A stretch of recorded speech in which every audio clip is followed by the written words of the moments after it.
let's think about this for a second. How could a huge computer network, like the one at your school, get attacked without anyone even touching a single computer? It sounds a bit like a movie plot, doesn't it? But this is the real world of network security, and today we're going to get to grips with one of its biggest threats, something called malware. So here's how we're going to tackle this. First, we'll figure out what malware actually is. Then we'll look at how it manages to get into a computer in the first place and what it does once it's there. And finally, we'll see the kind of damage it can do and why it's such a major problem for any network. All right then, let's dive right in with the most important question of all. What exactly is malware? Well, the clue is actually right there in the name. Malware is just a combination of two words: malicious, which means it's designed to be harmful, and software. So quite simply, it's harmful software. But the key thing, the really important bit, in its purpose. It's written specifically to cause damage or to get unauthorized access. And all unauthorized means is getting in without permission from the person who owns the system. Simple as that. Okay, so if malware is just a type of software, it begs the question, how does it actually get onto our computers to begin with?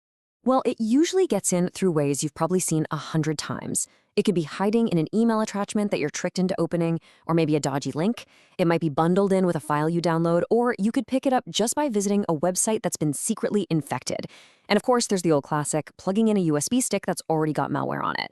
The common theme here, it nearly always relies on a human doing something, clicking a link, opening a file, plugging something in. It needs our help to get through the door. So, let's imagine the malware has gotten in. What happens next? What does it actually do? Well, once it's on a system, it can behave in a few different ways. Now, you've probably heard some of the names for it before. Things like virus, worm, Trojan, maybe even ransomware.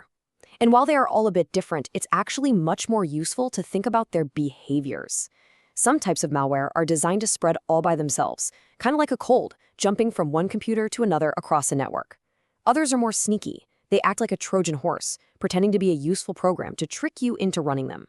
And then you have the really stealthy types, which just hide in the background, silently watching and recording what you do. But here's the thing that ties them all together. It doesn't matter if they're loud and obvious or quiet and hidden. Every single piece of malware has the exact same goal: to cause harm. So what does this harm actually look like? Let's take a look at the real-world impact of a malware attack, because it's almost never just about the one computer that got infected first. You can really boil the impact down to three main things. First, your data can be stolen. Second, your data can be changed or corrupted, making it useless or wrong. And third, the malware can just completely mess with your systems, either slowing them down to a crawl or stopping them from working altogether. Now just think what that would mean on a school network.